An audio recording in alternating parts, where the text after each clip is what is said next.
I'm waiting for this to work. I think we're good. All right. Yes. Here we go. Welcome. Welcome, everybody. This is Joe.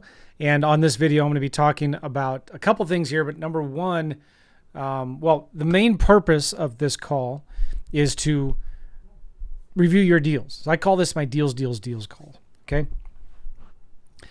But first, I want to talk about, we got a lot of people on here, and I'm going to be getting to your questions in the Zoom chat. In the chat. Also, if you're watching me somewhere else, you can sign up down below as well. I just ate some chili and I thought I had a big thing of chili on my cheek. Anyway, okay. But first, guys, I'm going to talk about 5 skills that every wholesaler, it doesn't matter if you're doing vacant land or houses or commercial or residential apartments, doesn't matter. Here are 5 skills every single wholesaler, and you are a wholesaler if you're listening to this or watching this, you must learn these to do deals in any market. It doesn't matter if the market is sideways, if it's flat, if it's hot, if it's cold. It doesn't matter. These are 5 skills that you have to master if you want to do deals. I know this from my own personal experience, and this is also something as I've coached literally thousands of people to do deals as well. I've been doing real estate full-time since 2009, part-time since 2006, but I've also been teaching and coaching and helping people since 2011 or somewhere around there. I've been doing my podcast since 2011. So anyway, this is very important stuff to know because this is going to save you a lot of hassle and frustration. Okay, there's 3 M's to success. Before I get to the 5 skills, 3 M's to success real quick. Marketing, momentum, and mentors. You need to understand marketing.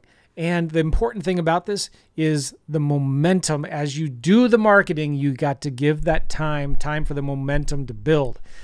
And so when you are thinking, as I'm talking about these skills that you need to be learning and implementing in your business, you have to give it time to build the momentum.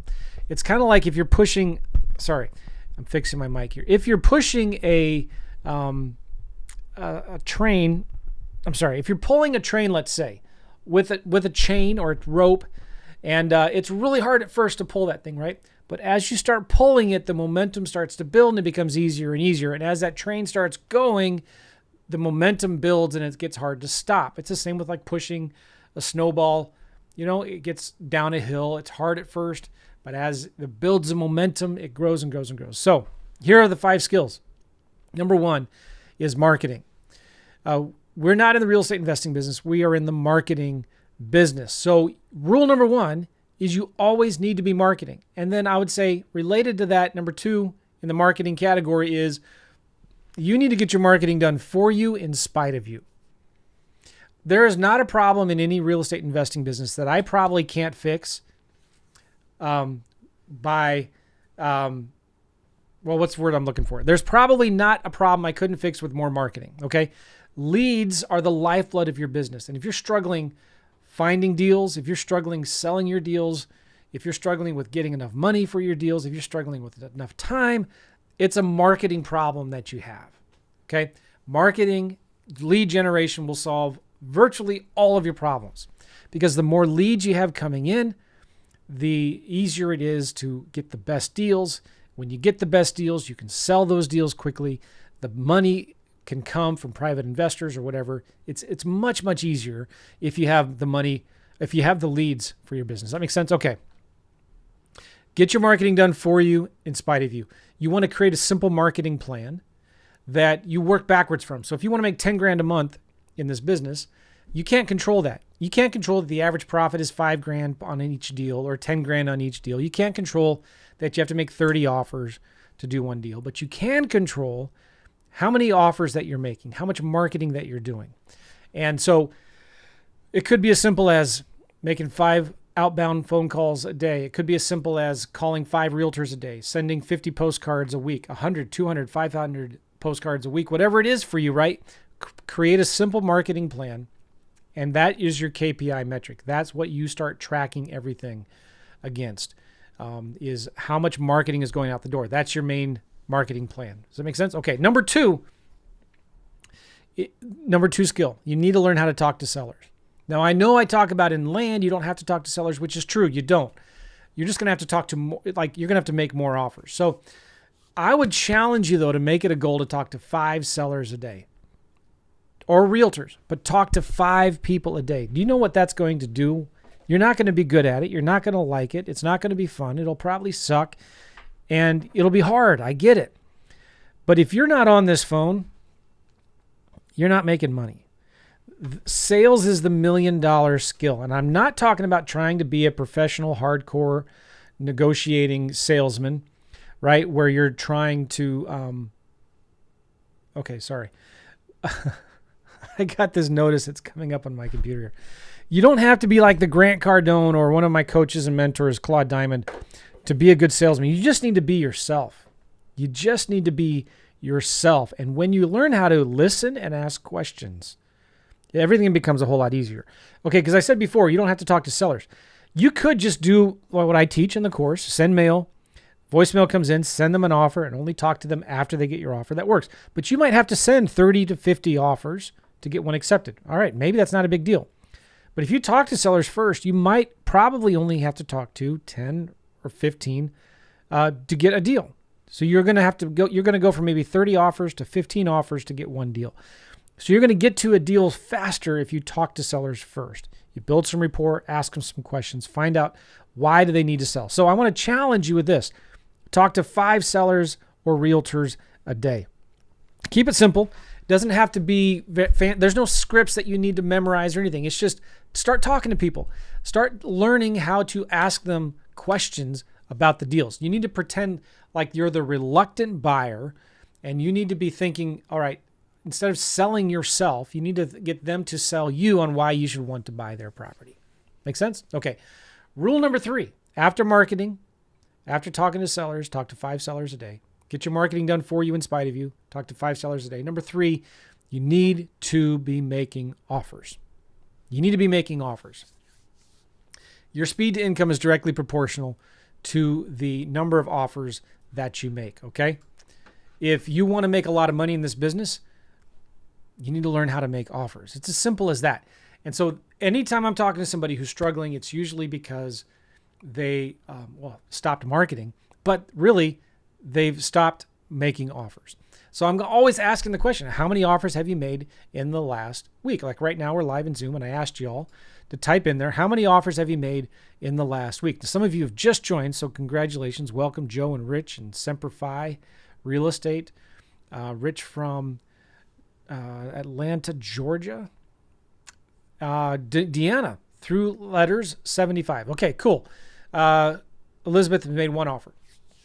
Some of you are making blind offers. Some of you are making, you're sending neutral letters and you're making offers after people respond. That's cool, right? But you need to be focused on really one thing and one thing alone, making offers. Whether it's blind offers, you're sending 10, 20, 30 a day. Whether it's offers that are responding to somebody who said, yes, I want an offer. You need to be tracking that metric, okay? That's how you do deals. No offers equals no money. It's as simple as that, okay? That's it. Now, oh yeah, one more thing, right? Let me look at my list here. Oh yeah, 2 more things. Number 4 is follow up. So you need to be talking to 5 people a day, make an offer to every seller you talk to and or realtor, right? And then follow up every 30 days. This is something that your competition is not doing. They're not sending the offers in writing in the mail, and they're not following up. We looked at, in a 12-month period, we did 58 deals. This is when we were doing houses, and we looked at how many touches did it take to do those 58 deals. Of those 58 deals, only 4 came from the first touch, the first conversation. 54 came from the follow-up. On average, 7 to 8 touches over 2 to 3 months. So if we would not have done any follow-up, which most of you guys aren't doing any follow-up, we would have only done 4 deals that year. 54 deals in that 12-month period came from the follow-up. So what kind of follow-up do you do? Whatever, it doesn't matter. Do it all. Phone call, text message, an email, physical letters in the mail, a postcard, a ringless voicemail. Do it all. Just follow it up. follow up. And eventually you can get a virtual assistant to do all of this for you. Okay. You can get a VA to do your marketing, to maybe even pre-screen and talk to some sellers for you, to make offers for you, and to follow up for you. Okay. The fifth thing that you need to learn, the fifth skill for every wholesaler to learn how to make money in any market, is kind of summarizing everything we already talked about. It's being brilliant at the basics. These things I'm talking about are simple, basic things, right? And when you learn how to become good at those basic, simple things, you will do deals. You got to keep it simple. Stop complicating everything. Keep it simple. Focus on those basic things. And eventually get to a place where, you know what? You find out what you're good at, what you're not good at. Don't try to fix your weaknesses. You outsource them. You find somebody else to do the stuff you're not good at, what you don't like to do, and find someone else to do that. But you focus on, if it's not you, then get somebody else who will. For me, it was my 2 teenagers. I had them focus on these simple, basic things. Now I use virtual assistants, okay? And I work with local wholesalers. But you need to make sure that you're focusing in on those simple, basic things, and that will help you a lot. Does that make sense? I feel like I'm a little scattered. I'm not making my thoughts very clear here. I don't know. But I wanted to share that before we started this call. Being really, really good at those 5 things will make you a lot of money. Make sense? Marketing. Always be marketing. Number 2, talk to sellers. Talk to 5 a day. Number 3, make offers. Make an offer to every single seller you talk to. Number 4, follow up every 30 days with every offer that you make. And number 5, learn to be brilliant at the basic things. Does that make sense? Let me know what you think in the comments. Type in. I'd like to know your thoughts on that, because I'm hoping that this encourages you, right? You're not getting overwhelmed with any of this. You're not. Notice I didn't say anything about creating an LLC, opening a bank account, creating a website, learning FreedomSoft, raising a bunch of private money. That stuff happens in time, okay? And that's why you're here in my Inner Circle program, right? Because you need the help for that kind of stuff. So don't worry about steps 7 and 8 right now. Just focus on steps 1 and 2. When you get a good deal, the money will come. It'll be there. You'll find the buyers, okay? You'll learn and figure out how to sell the deal. Do not worry about any of that extra stuff. Good. Any questions about that as I move on here? We good? All right. So let me, you guys you submitted some questions in advance. I'm going to open them up right now.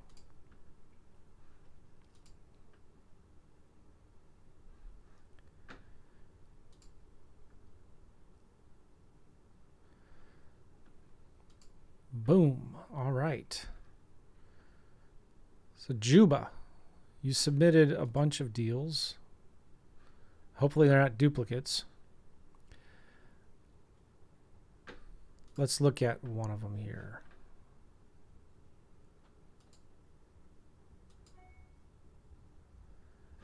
I think some of these are duplicates. I think they're all 3 the same. All right, so this is Matthews County, North Virginia. North Virginia? Is that right? Let's look this up. I'm going to share my screen here. That's what it says. Matthews County.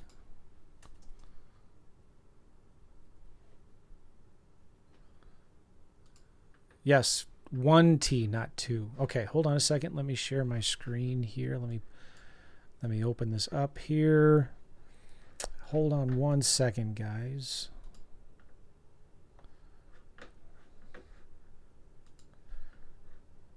Google Chrome.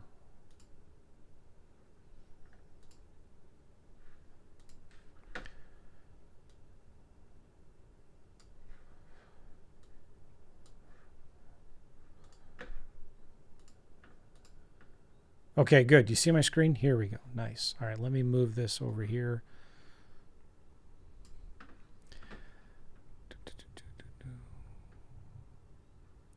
So I have the GPS coordinates here. Copy.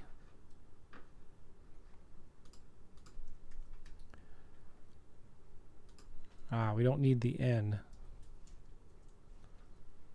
Here we go. This doesn't look right, though. This looks like it's something in China.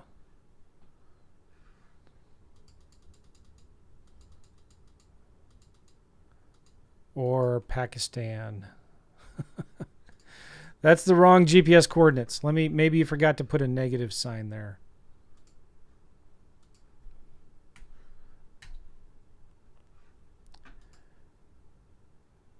That looks like maybe it's in the US. That looks like Virginia. By the way, there isn't a North Virginia. It's West Virginia or Virginia. But I think this might be it. Right? Let's look at the...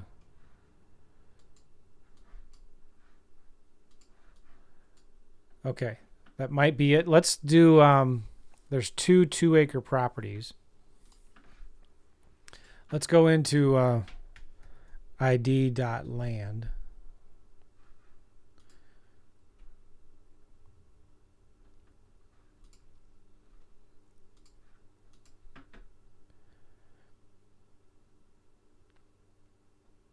By the way, if you guys don't have land ID, you really should consider getting it. I use it all the time.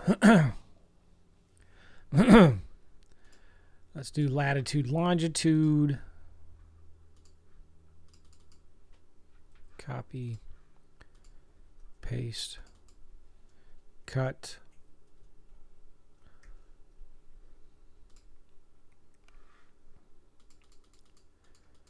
I don't think this is it. That does not look like a 2-acre property. This property here is 37 acres. This one is 0.72 acres. Let's do a search by APN.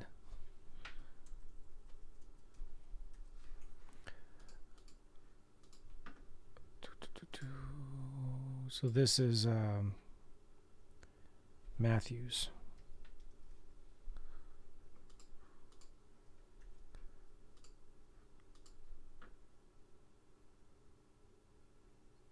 Well, where'd it go? Did you see what happened there?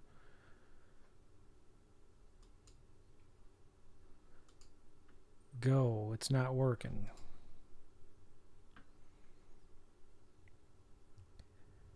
Parcel ID 19. Let me try another.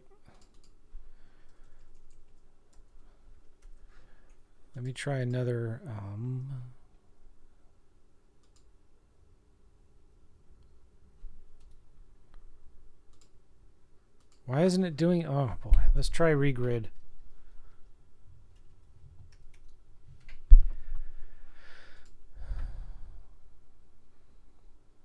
I'm going to type in the GPS coordinates here.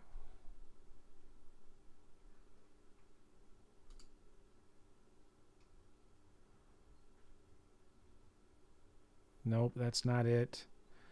Let's type in 19A-21.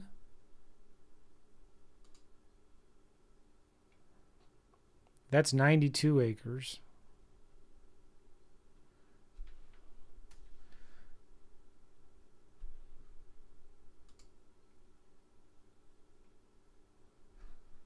This is 4.19 acres. Oh, we're striking out. Juba. I don't know if I have enough information on this deal. You told me it's 2 acres. The APN's not working. GPS isn't working.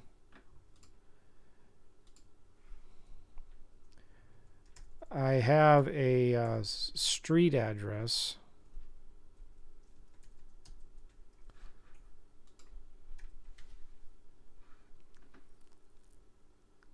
That doesn't give me anything either.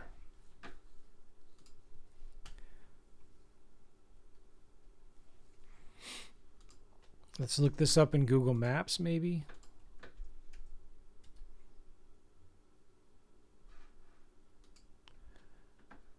I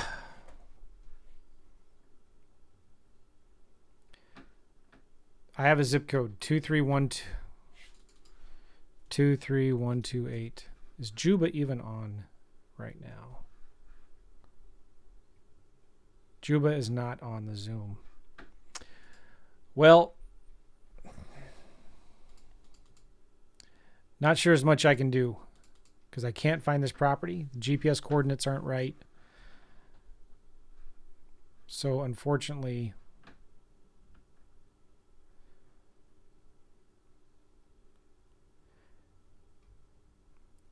you do, maybe what we could do is we could, I'm spilling coffee. We could maybe look to see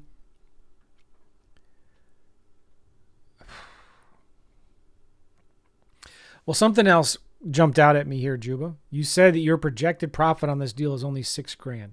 Let me just say that's not enough. You need to be projecting at least $10,000 profit on these deals. Remember in the course, we have our simple land offer sheet. All right. If you're going to sell these things,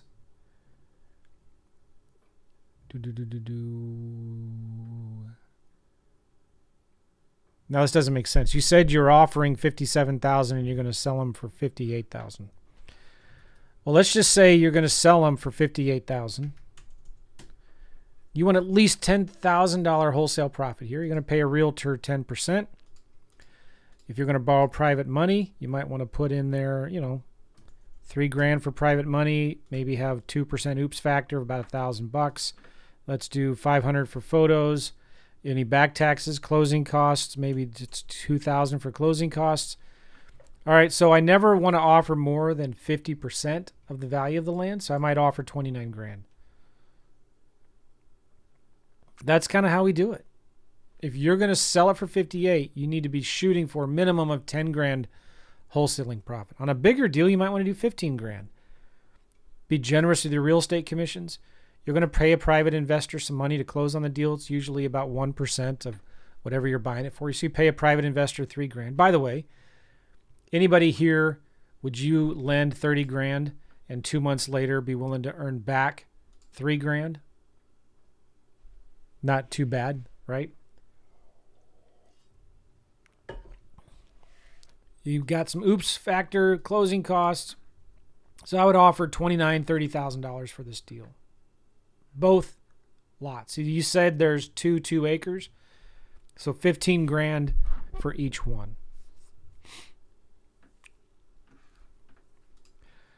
All right. So I wish I could have helped more on that, but I just can't find out anything here. Here's another property you submitted that looks like it's the same thing on another form.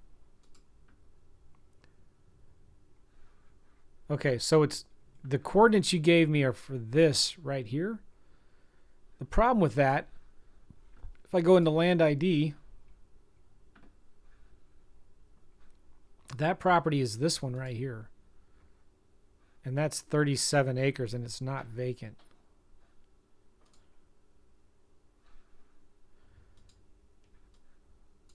John Clayton Memorial Highway.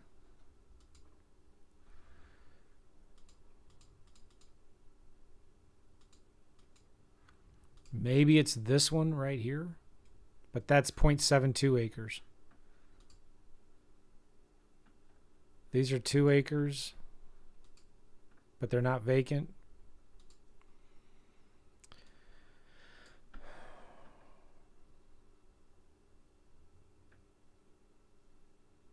And on another form, Juba, you said your expected profit on this is $2,000. That's definitely not enough.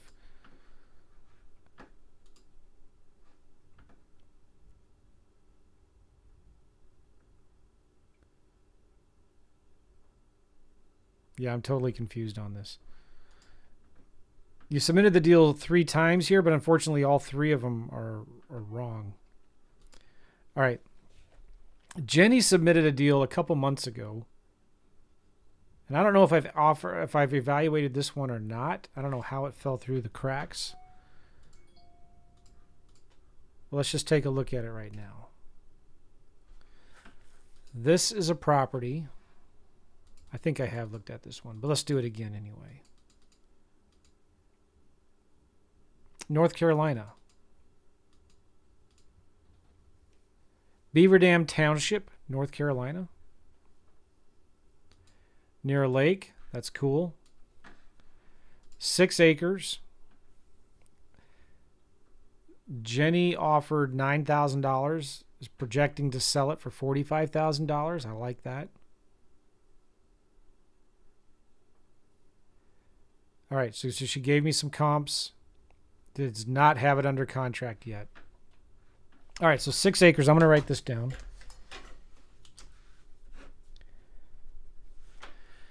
Okay, we're going somewhere now, right? This is Cherokee County, North Carolina.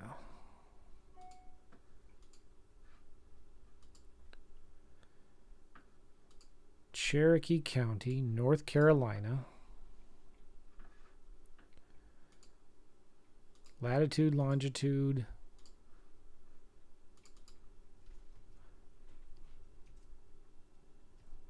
Copy.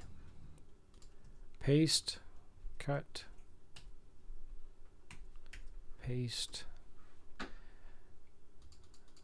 All right. First thing, what do you notice or maybe don't notice? Is there road access? I don't know. Okay, so this is 5 acres.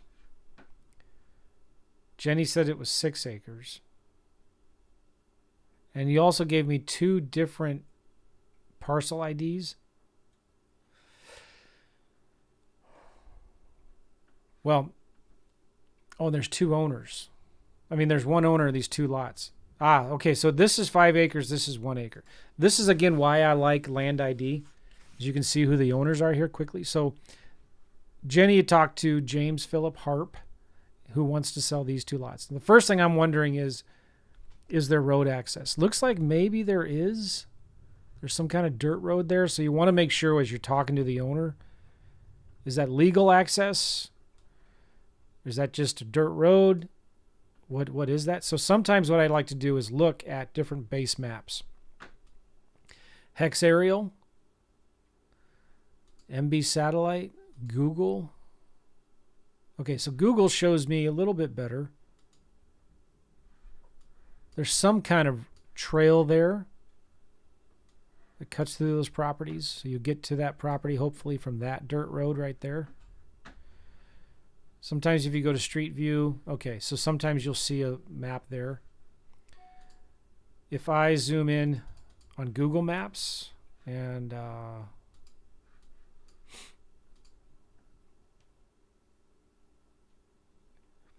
yeah, so it's kind of hard to tell, isn't it? Brown School Road.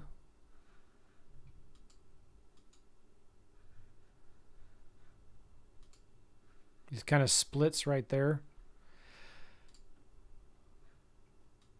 So when I'm talking to the seller and I'm negotiating with them, I'm asking them a million questions about whether it has real clear, simple, easy access, road access.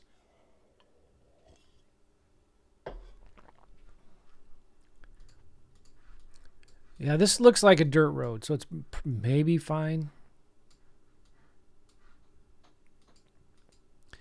Okay, so let's look at 3D. Is this property even usable?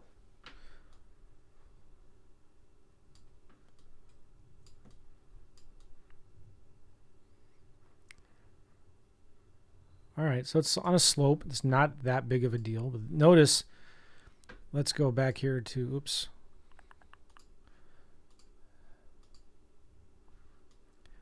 He owns this lot down here. Is there road access to that? Let's look at the 3D from here. Oh, where'd it go?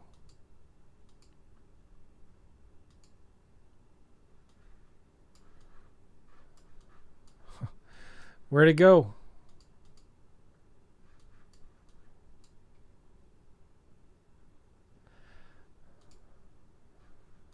All right. Let's zoom in again here. Let's try this 3D. There we go.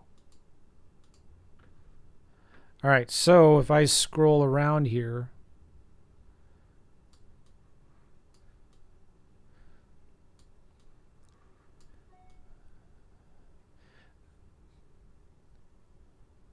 Interesting, huh?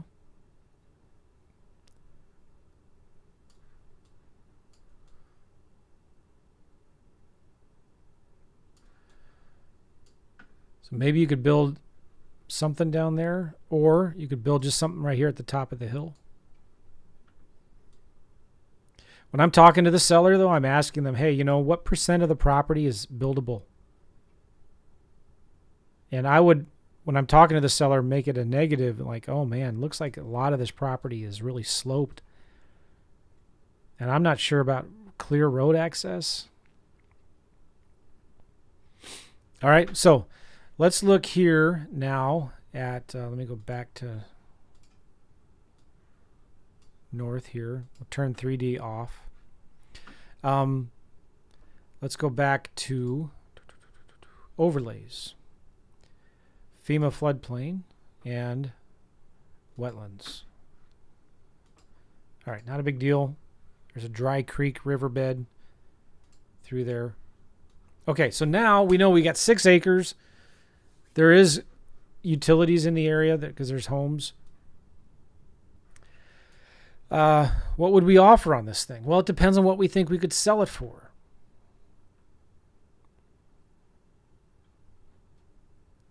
We need an address. We want to look this property up on Redfin or Zillow.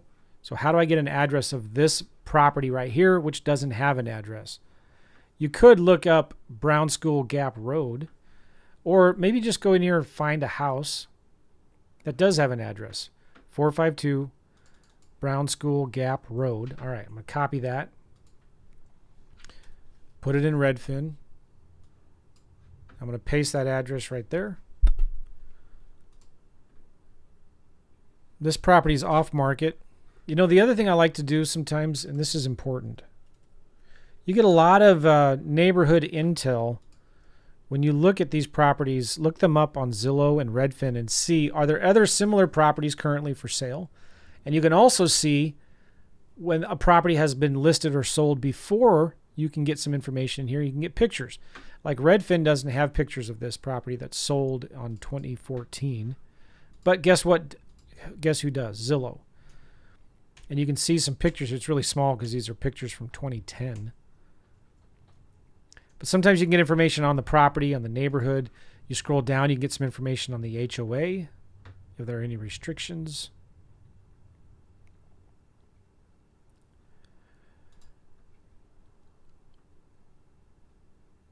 That house was built in 1990. You get some information on well, water, septic systems, get some history on that. All right, so I'm going to X out of here, and now that property's in the center of this map. So now guess what I can do? I can zoom out. I'm going to remove boundary, and I'm going to reset all my filters here because I just want to see other properties that have sold. Like this one, okay, this is good to know. Here's a $390,000 house and a $339,000 house that's sold recently in that same neighborhood. Go back to satellite. So our properties are right here, and here are 2 properties that have sold recently that have houses, but I still want to look at these because it tells me what is like in the area. Does that make sense? This one sold in August 23 and May of 22. So let's open this one. Let's look at some pictures. This is just a stone throw away. Notice the natural gas or propane. Beautiful. Maybe one of these neighbors, whoever bought this one, would be interested in buying some land right behind them so that nobody else ever builds there. All right, so there's 68 pictures. I'm not going to go through all of them here. Let's see if there's any exterior photos. Here we go. This tells you kind of what the area looks like.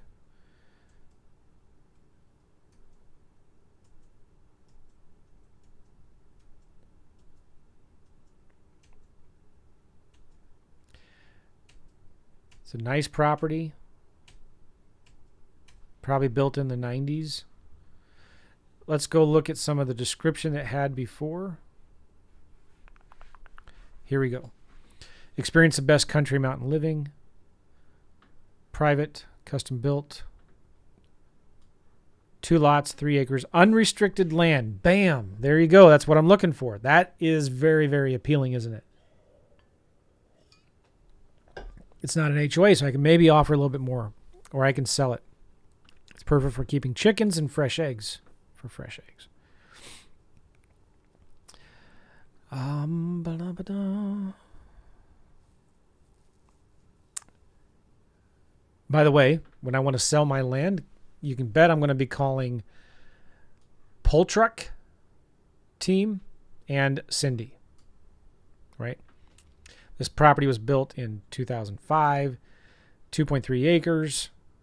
Again, I know this isn't for comps, right? Because I don't care about what price a house sold for, but I just want to know what's the neighborhood like? What's the area like? Are there HOAs? Any restrictions? Unrestricted? Okay, here we go. Sewer information, septic tank, well, water. Good to know, right? Not that we have to do a perk test necessarily. It sold a year ago for $400,000 approximately. And did it sell pretty quick? Yeah, it sold within a month, 2 months. Cool beans, huh? Let's look at the other one. This one sold for a little less a couple years ago.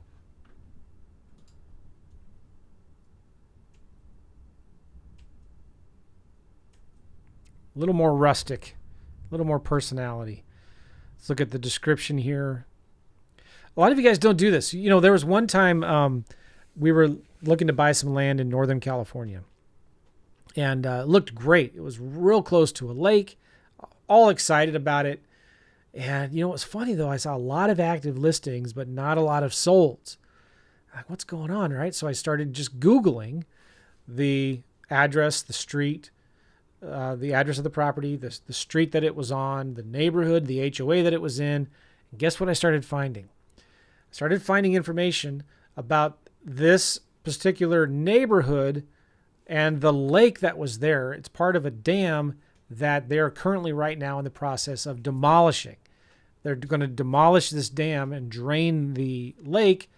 So good thing I did some research on the neighborhood, because I figured out that this property is going to be worthless. It already was. The reason why there weren't people selling land here, a lot of active listings, is people were trying to sell their land before the lake disappeared. So it's good to know this stuff. And you figure this out by just doing some detective work and getting in here.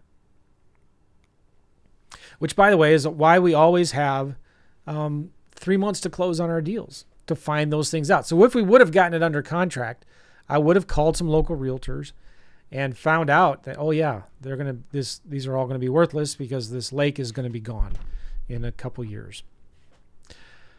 Okay, cool. So this is the property right here. That's a neighbor's property. I'm going to click on the map. I'm going to click on nearby homes for sale. You can do this in Zillow or Redfin. I prefer Redfin. And I'm going to center my property that we're looking at is right here. We're going to center this property here. And I'm going to go to for sale, and I want coming soon actives and pendings, home type, land. Cool. And I'm going to do one more filter for lot size. I want lot size minimum. Let's just do, because ours is 6 acres. Let's do minimum 2 acres, maximum 10 acres. Sometimes I'll even go 20 acres because I don't want my filters too tight. Now I just start zooming out. I'm looking for comps. There's one up there. Okay, this is a real good comp. Currently pending. If and when you get your property under contract. Yeah, it certainly is. Okay, so, one more thing too. I'm going to uncheck land. I want to see what else is currently listing and selling in this area. Because sometimes you're going to notice this. There'll be property that's not classified as land, but it is vacant land. Like this one right here. Well, actually, home type land. Well, it still shows up. But so just play with that, right? Take the land off and on and see what happens. This is 8 acres, but it's on a river, it looks like, right? That's going to be more valuable. They're selling for $24,000 an acre with a cascading waterfall.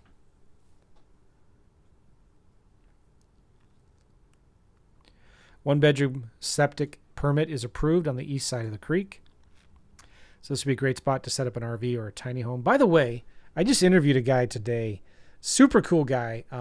He's got a program called Living the Off-Grid Dream, and will probably be released in a month. Check it out though. Let me just show you the website. This is totally kind of not related, but it kind of is. Living the Off-Grid Dream. Just Google that. Living the Off-Grid Dream. Learn the systems we use to buy land and build a 160-acre off-grid homestead, and how to raise the funds if you're starting with no money.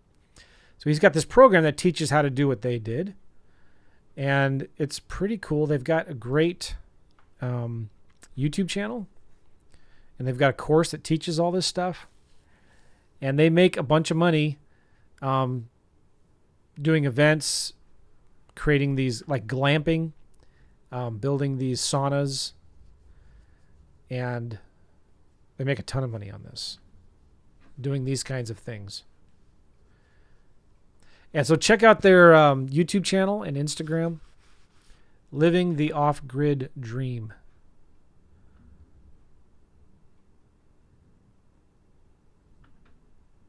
Living the Off-Grid Dream. Okay, where was I? Here. Let me get back to this. We need some more comps, right? Let's zoom out again. Now I have 8 comps. Let's sort from low to high. Looking at land only. Now, these are pending, but they're on the lake. Probably not going to count, right? When I'm looking at comps, I'm looking at the cheapest comps. And this is something really important to understand too. I want you guys to get this. Some of the biggest problems that people have when they're making their offers is they're not aggressive enough with their list price, the price that they're going to sell it for. I want you to be super aggressive with your list price. So you need to think, all right, what price do I need to price this at aggressively to sell it quickly in 1 or 2 months? So if you're thinking I could sell it for 40 or 50,000 bucks, list it for 30. Like, get it down there where you're going to sell it quickly. It's a no-brainer. That's where you need to start. So you start from an aggressive price that you're going to sell it. So when you're looking at comps, ignore these things that are 250 grand. Think, oh man, yeah. So if I look at a price per acre, I can get $56,000 an acre. Or okay, I'll be conservative and I'll just try to get $40,000 an acre. No, don't do that, because your buyers are looking at this and they're looking at, wait a minute, this property is for sale for $10,000 an acre. All right. So anyway, that's what we'll be doing a little bit more of here. I'm going to zoom out again to get some more comps. There's 52 comps now. Maybe this area is too wide. I don't know. But I'm sorting it from low to high. So I kind of don't care. I'm being conservative, right? I'm looking at for sale and pendings and all that. Now I'm going to do that Pebble Scraper tool. If you're new, just Google Pebble Chrome extension. You have to do this in Google Chrome. Pebble Chrome extension. And what that does is, you can't see it on the screen here, but it just scrapes everything that's on this page on the right-hand side of Redfin, and it gives you an average price per acre. So let me just show you what it looks like here real quick.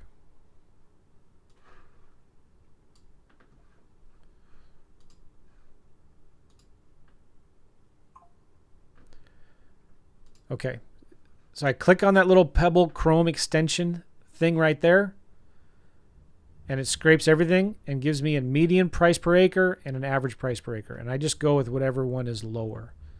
So we're looking at $11,802 per acre. 11,802. Right? 11,802. Cool.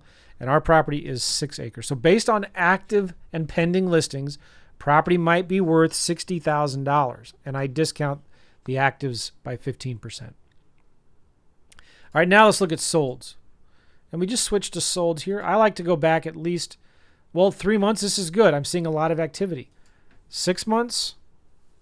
It's good. Last year, I like it. I want as much activity as I can. I want as many cheap comps as I can. And if I have too many, let me zoom in a little bit. All right, now I have 17, so maybe that's a little better. And I'm going to do that Pebble Scraper. No, look, here's a 0.27 acres. That doesn't need to be in there, right? So why did that show up? I don't know. but I did lot size minimum 2 acres. For some reason that snuck through. All right, but I'm going to do that pebble scraper.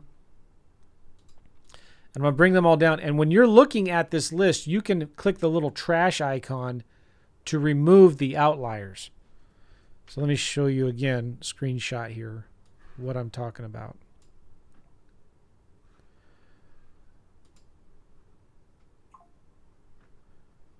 So I want to see that little trash can icon right there? That will remove the outliers. And most of them are like 6,000, 4,000, 4,000, 5,000 an acre. So we're going to take out the $37,000 an acre. So I go back here to that pebble scraper tool. I'm going to just trash that. Click the little trash icon.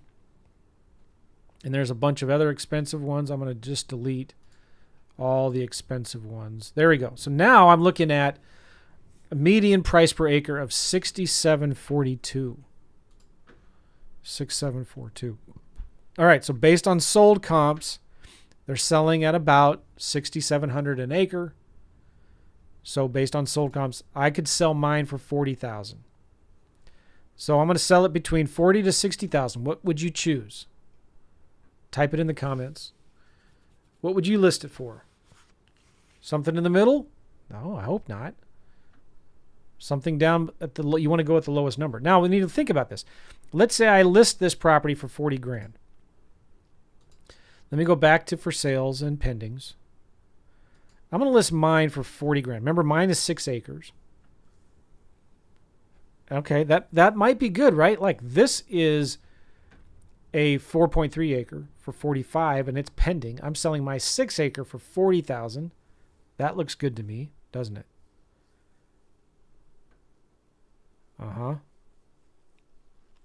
So I like it. I want to list mine for 40,000. In fact, I'm going to list mine for 39,950. I want to make at least a $10,000 wholesale fee. Is it okay to put a $6,000 wholesale fee, a $3,000 wholesale fee? No. But Joe, $3,000 would make such a huge difference and an impact in my life. Yes, it would, but you always want to shoot for 10 grand. Pay a realtor 10% commissions. Private money, you might borrow some private money and maybe pay a private investor $2 grand. 3% oops factor. I try to keep my oops factor around $1,000, right? $500 for photos, $2,000 for closing costs. Now this is North Carolina, right? Yeah. Okay, so it's an attorney state. You have to use an attorney to buy and sell. There we go. So my offer is $20,000. I want to stay under 50%, so maybe I'm going to offer, I'll offer just 20 grand. That's what I would do.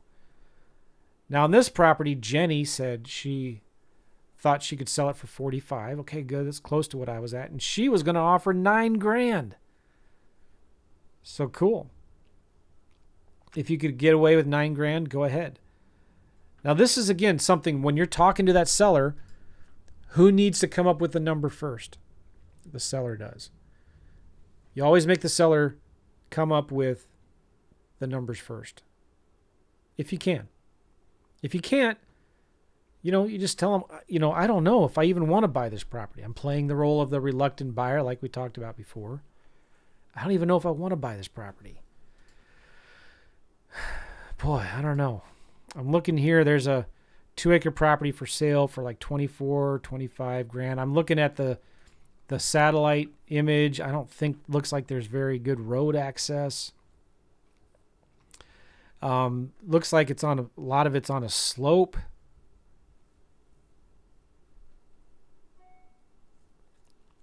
Looks like there's a riverbed that goes through it, but it's dry. I don't know. How am I going to get utilities out there to this property? I don't know. What's the least you would take? You're not in a hurry to sell this, right? You should probably just list it with a realtor. You see what I'm doing? I'm just asking a lot of questions. I want them to tell me why I should want to buy their property and not someone else's.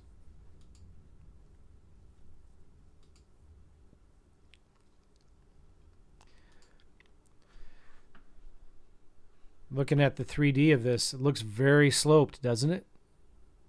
Again, it may not be a big deal, But this is something I'm going to ask the seller. I don't know if this is going to work for me. It's just too sloped. How do you get to this other little property down here at the bottom of the hill? Is there a road that gets through there? Okay, anyway. Okay, so it does have road access. Okay, good. I'm pretending I'm talking to the seller, right? So is the road paved or not? Oh, it's not paved. Oh, and it looks like I have to go through. Do you know Sharon LaJuana Man Moorer? Do you know John Quayles and Timothy Styrone and Sharon whatever? Have you ever talked to them? Are they okay? It looks like I have to drive through their land to get to that property. Is that okay? By the way, when you get this property under contract, these are the first people I'm going to call and see if they're interested in buying it. And then Holly Martin and Joshua Cummings and all of them too, right? But that's what I would do. I would sell it. I'll try to list it for $39,950, and I would offer $20,000. But I would try to make them come up with that number first. If they won't come up with a number, I would say, man, I don't know. I'm probably going to need to be in the $10,000 to $15,000 range. That's probably not going to work, is it? You see where I'm going with that? Any questions about that?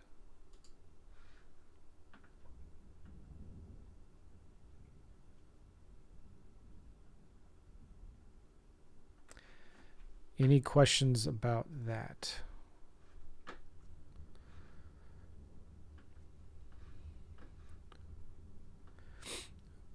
What's the site again? I'm not sure I understand. Semperfi? The site for what? Oh, Dana answered. Okay, cool.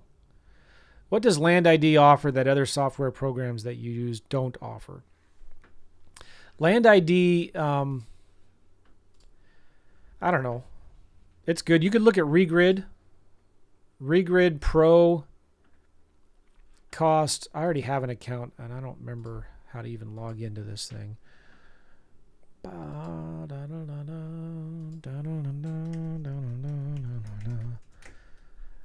Let me log into Regrid and see if I can tell you how much it costs. Regrid is much cheaper. Regrid doesn't give you... I'm paying $100 annually for Regrid. $100 a year.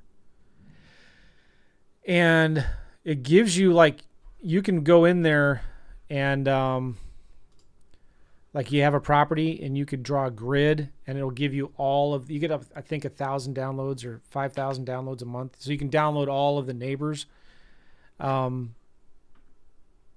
let's look up that property we were just looking at here earlier. Okay, that's the neighbor's property. So you can click here to get this property. You can see it's 4.91 acres, and you can see this one. You can add layers, and you can say, all right, show me the owner's names. Sometimes the zoning works. You can click here for wetlands and also floodplains. It'll show you that kind of stuff. The thing it can't do is the 3D imaging, as far as I've been able to figure out. I can't figure out the 3D imaging. And it's hard sometimes to find... Well, anyway, you could zoom out a little bit, right? Oh, this is a huge plus, too, by the way. You can advertise. It's right next to the USDA forest land. I forgot what I was going to say.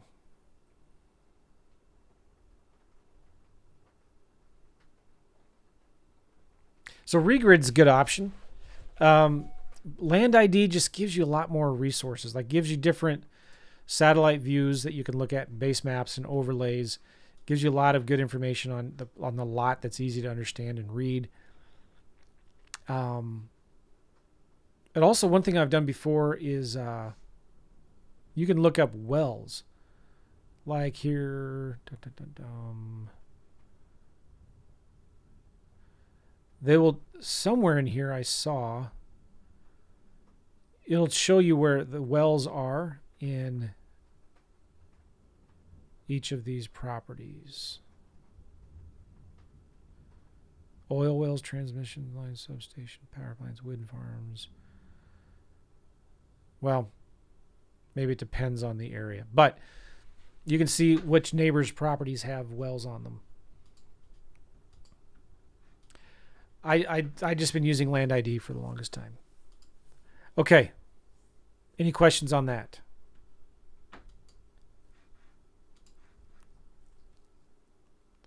Let's look at another property.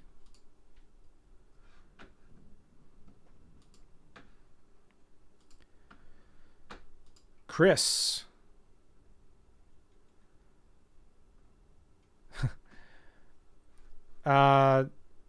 Where it says county and state, you need to give me the county and state. Chris, you just gave me the Florida.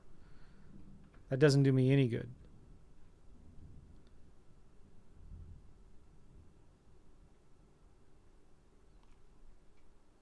You did give me an address here. Let's see if I can pull something up with this address.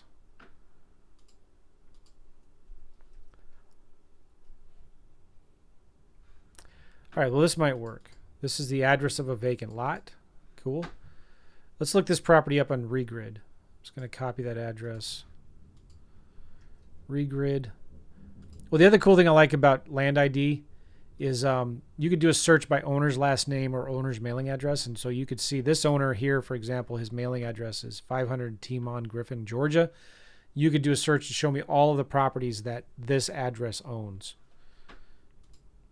All right, so this is a 0.24 acres. Cape Coral, Florida. On the water, obviously that makes it a higher valued property. They live in Cape Coral. No, that's the address of the property. The owner lives where? Fort Myers, Florida. Okay. Last sale price was $295,000. They bought this property for $295,000 in 2005. Holy smokes. Let's see where this property is. Okay, so you're in a really good area. That Marco Island is awesome. I've been there a couple times. So you're real close to the ocean. Oh, what just happened?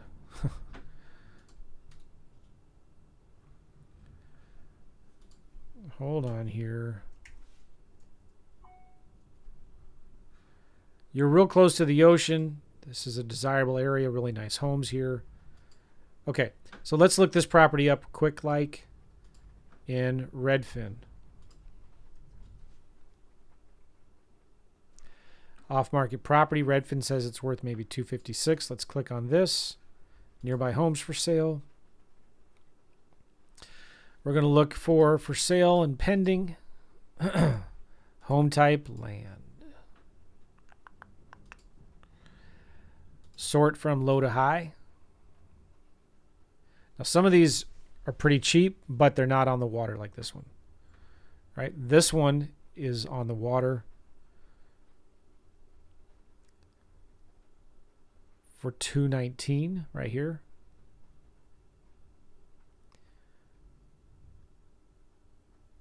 $220, $239. So what I'm going to do is I'm going to exclude anything that's under $150,000. So I'm going to do max minimum price, $150,000. That's just going to remove pretty much anything that's not on the water. And let's do another filter real quick. Let's do lot size, minimum 9,500 square feet, maximum half acre. Let's zoom out. So almost all of these are on the water. Cool.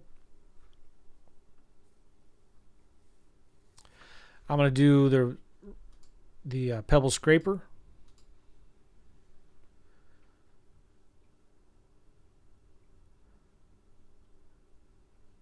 All right, there's 31 properties here. I'm going to sort it from high to low, and let's exclude the real expensive ones.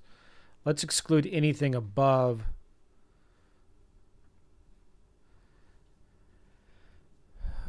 max price $400,000. That brings it down to 26. Okay, let's sort it from low to high. I'm going to do that pebble scraper. And this time there's 25. I'm just going to bring down the, well, let's bring down all of them.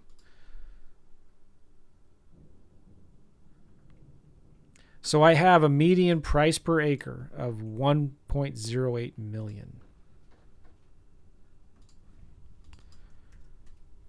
And it's a 0.24 acre. So based on active listings, and I discount the active listings 15%, it might be worth, I might be able to sell it for 221.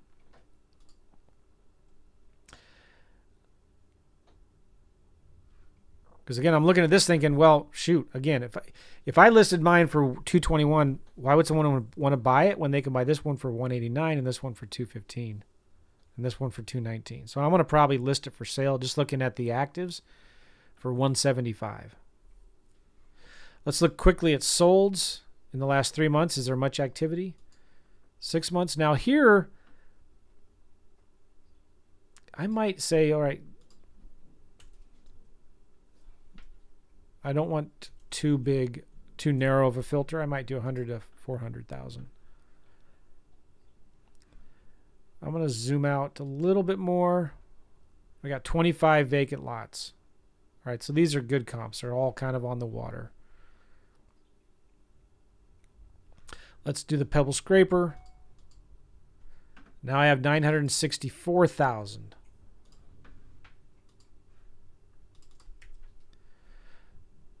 So based on solds, maybe I could sell it for 231.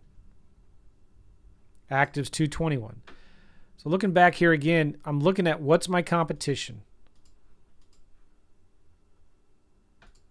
I got a lot of it.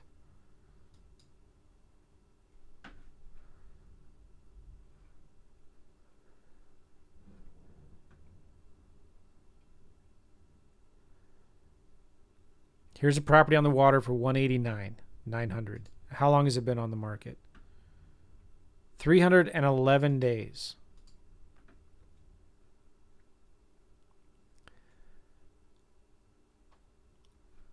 This property is real close to mine. So, yeah, I'm going to list mine for 175. I'm going to list it for 175. Now, I'm not going to pay a realtor 10%.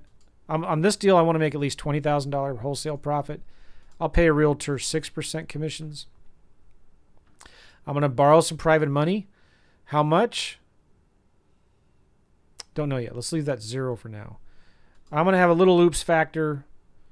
Closing costs. All right. So this is where on the higher price properties, my rule of 50%, maybe it doesn't work. If I offered 140 and sell it for 175, I'll make 20 grand profit. But that's 80%. 50% is 87. 60% is 105. 70% is, let's see here, equals that times. All right, so if I offered 122, I'm at 70%. I'm going to try to get at about $105,000 on this deal. Generally, with higher priced vacant land, you don't want to be more than 60% of what you could sell it for on the higher price stuff. Rarely 70, but this is where I want to make sure I've got buyers. Now, could I sell it for 175? This is, again, take a look back at this, right? 175. In the last 6 months, this one sold for 235, 225. 235. Yeah, I feel pretty good about selling it then, maybe. Zoom out a little bit. Yeah, so I want to be at the lower end of this. So I feel good about listing it for 175, selling it quickly. Especially since the market's been slowing down in Florida, especially. And if I go look at actives, you need to spend just as much time looking at actives and pendings as you are looking at solds. This property is currently for sale right now, way over here, but it's for sale for $100,000 and it's been on the market for 127 days. It's not sold yet, and it's next to a lake. Especially on these higher priced properties too, you want to make sure you don't get stuck on a property that you can't sell. So you have 6 months to close. I mean, sorry, you have 3 months to close. I would not do a 30-day close on this. Because here's one that's bigger. Now, this may be on the other side of the road. These properties are cheaper. I don't know. And maybe I'm zoomed too far out. Here's a property for $159. See where it's red? It's right over there. Why isn't this one sold yet? And it's been on the market for 147 days. It's right next to a really nice big house.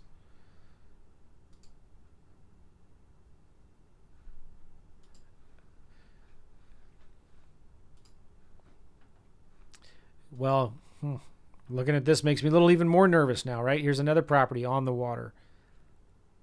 165. So, you know what? I'm going to sell it for 155.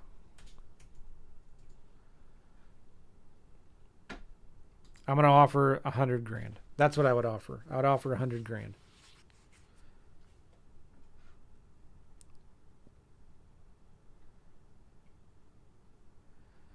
So looking at Chris's numbers, he thinks he could sell it for 320 grand. I don't think so. Again, looking at the actives, why would somebody want to pay you 320 grand when they can buy this one for 190? When they can buy all of these for a lot less.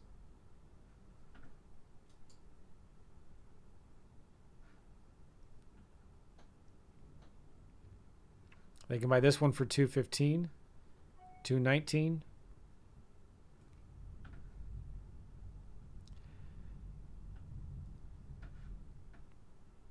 Put yourself in the mind of the buyer.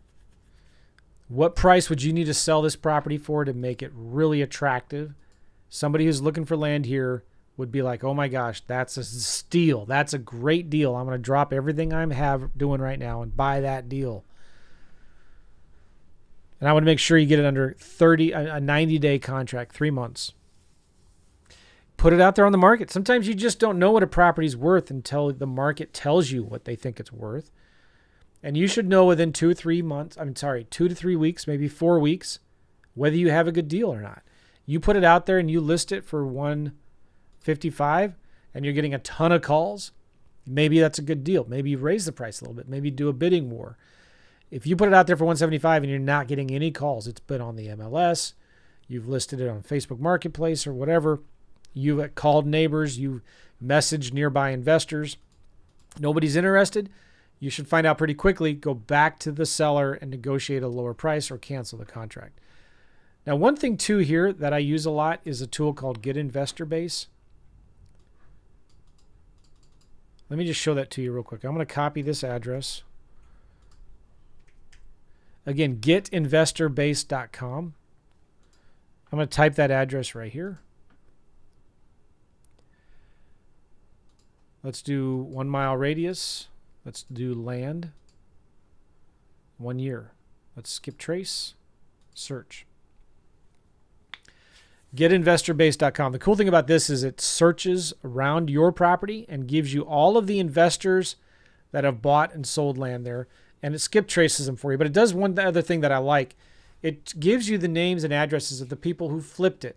So if you just go to FreedomSoft or ListSource or PropStream, it won't give you the names and addresses of the people that bought it and then sold it because it's not currently in county records anymore who it was. But these guys do that. So they do the greens are landlords and the blues are flippers. Okay. So here we've got, here we go. Our property's right here. So this is somebody who bought their property within the last year for 60 grand. This one bought a property for 175.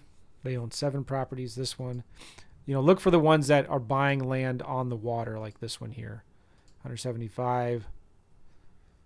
This one here, 160. And you have their name and address right here and phone numbers. So just like that, you can go here. You can download them all. Where's the download button? I would send them this letter from my course.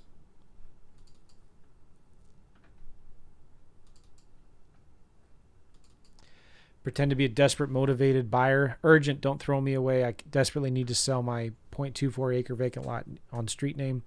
I've had it in the market for some time now. I can't wait any longer. Take a look at the attached map. Call me. I'll tell you all about it. Taxes are paid. Title is clear. It's great shape. I need it sold today. I'm desperate. Please help me. Call me right now. Handwrite that. Crunch it up into a ball. Open it back up. Fold it fourths into an invitation envelope. Hand address the envelope. And send this out to all of these people here. And your phone will ring.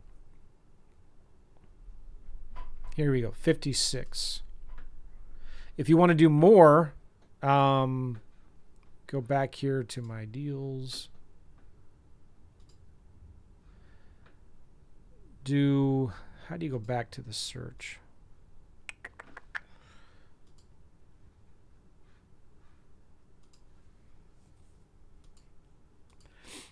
There you go.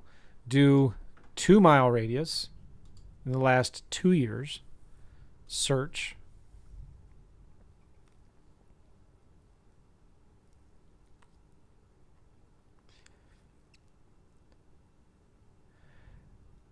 Now the cool thing too is while that's working, you can do this in FreedomSoft. You just go to Tools, Lead Finder, Buyer Leads, Land. And this zip code was 33993. 33993. Active buyer. I'm looking for buyers that are out of the zip code that have bought since in the last 6 months. And all types of land. Lot size, maximum, let's just do 1 acre. Search. So in this zip code, these are all of the buyers. There's 314 of them. And you could download them real quick. I mean, not even download them. Click here, select all, add them to a list. You can skip trace them and send them a postcard right from inside of FreedomSoft. This is a postcard I like to send to them.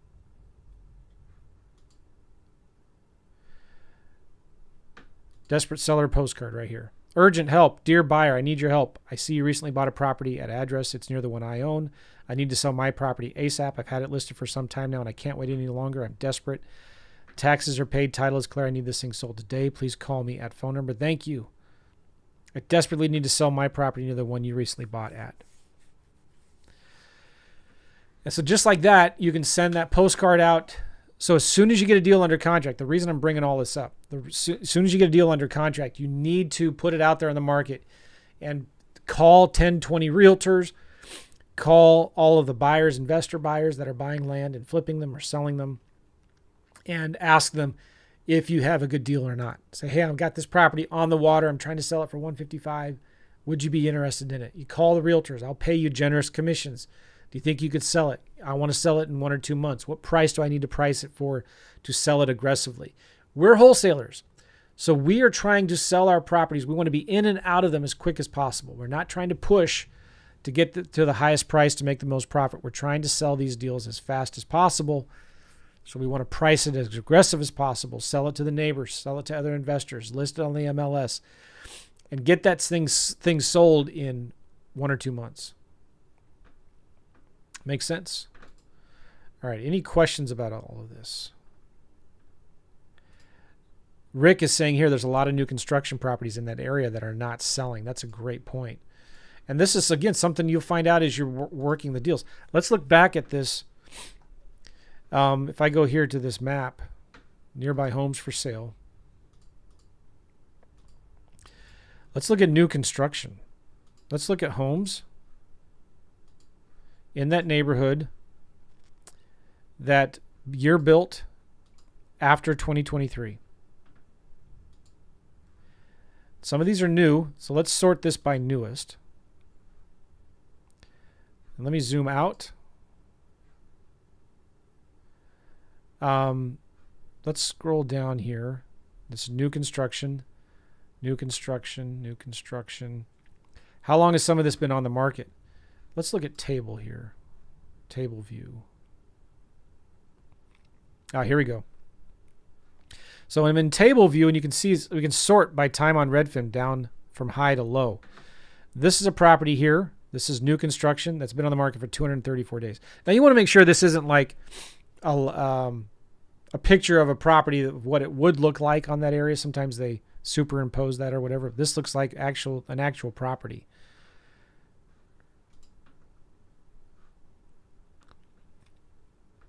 Is it a spec home? I don't know, right? But this is an actual deal, looks like, and it's been on the market for 234 days. So are builders still building, or are things slowing down? Here's a property been on the market for 231 days and it hasn't sold yet. Now, maybe it's not on the water. Okay. That probably makes a big difference. 1.3 on the market. Is it on the water? Yeah, so this is on the water. But by the way, look at these properties and go look for the listing agent, Jacob Meyer, and call them and ask them, hey, is your buyer looking to buy more vacant lots in this area? What would they pay? Let's now look at solds in the last 6 months. And this is all new construction built after 2023, right? This one sold for 1.2, 1.06. It's not giving me the time on Redfin here. Photos. Yeah, so look at this one. This was new construction. Here is the listing agent. Call them. Is your client looking to build and sell more property? And a lot of times, too, you can actually go in and see, you can go into the county history and see how much did the buyer buy this lot for.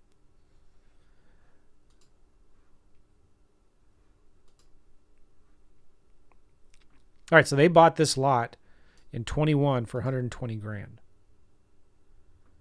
Now, the market's a lot different from now than it was 3 years ago. But for 3 years ago, they bought this property for 120 grand, and you're trying to sell yours for 155. That's pretty cool, though, isn't it? Let's see how much this guy bought the lot for. Is this new construction? Yeah, maybe. Is it on the water? No. But let's look at sale tax history. See all property history.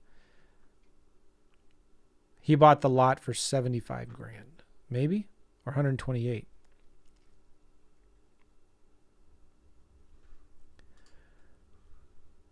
Let's see, this guy here sold this property, 1.2 million. It's on the water. Call the buyer's agent or seller's agent. And let's look how much they bought this lot for. 142,000. 3 years ago. So could you sell it for 155? But this tells you, just looking in comps, what did they buy this land for? Could you sell it for 155?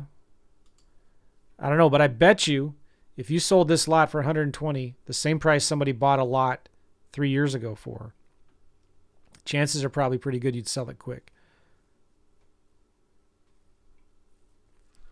So you just work the numbers backwards.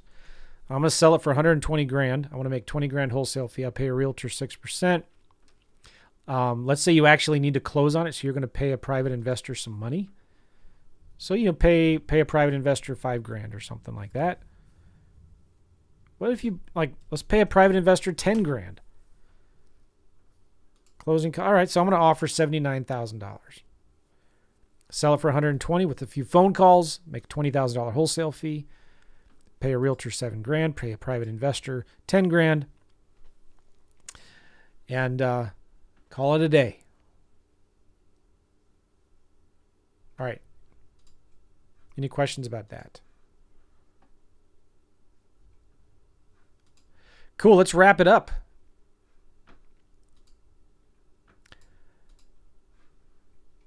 Let's wrap that up. Let's make sure, too, did I get any other properties that were submitted? I don't think so. I'm pretty sure, 100% sure. Yeah, no more. I reviewed all the deals you guys submitted in advance. All right, don't forget, listen, when you want me to review a deal, if you go into the Inner Circle members area, there is a place in there where you can submit your deals. And I want to show you where this is. I don't want you guys to forget. Let me log in here.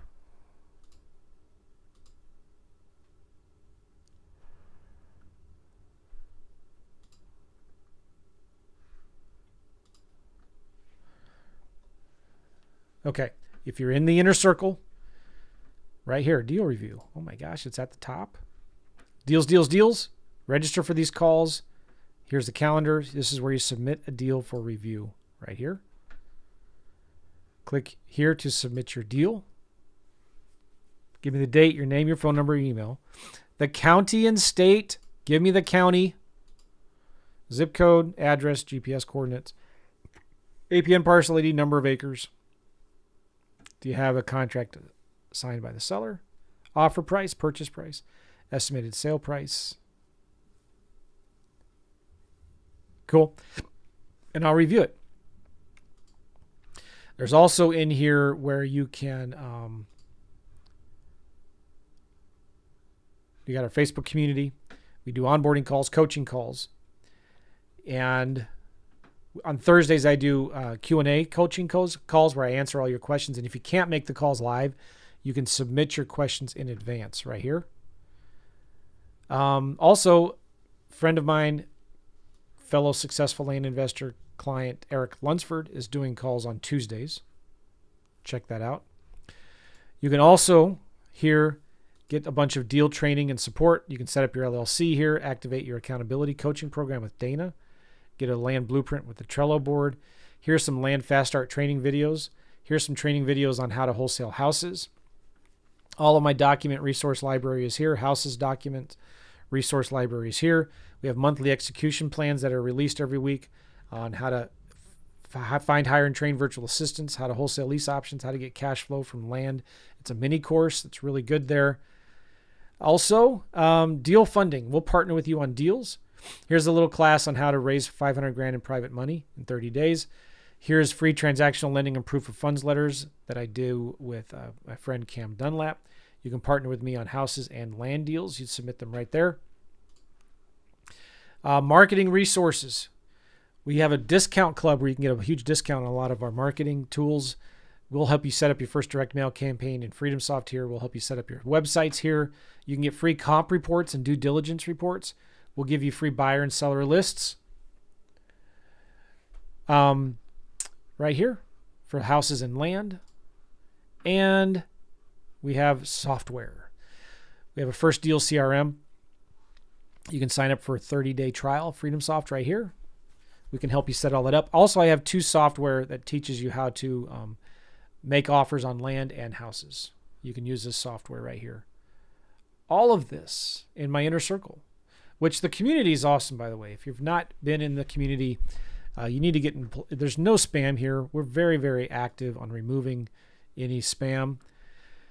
And it's a great group to go in and ask questions. Megan is awesome. She's always in here helping. Yeah, right now they have a 30% off special for id.land. Check that out. Thanks, Megan. Okay. Colin is very active doing deals. Eric Lunsford, again, he does our calls on Tuesdays. He gives away free resources here. Like he's got a direct mail scorecard. Will is looking for insights. 4 hours ago, he's looking for a title company. Or attorney, rather. Abdul, nice. Got his first deal under contract in Jackson County, North Carolina.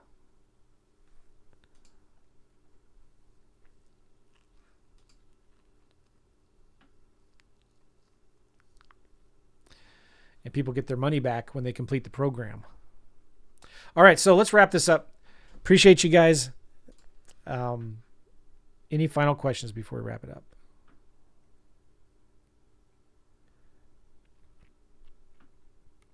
The spreadsheet. Yes, it's in the course, but I'm going to share it with you right now.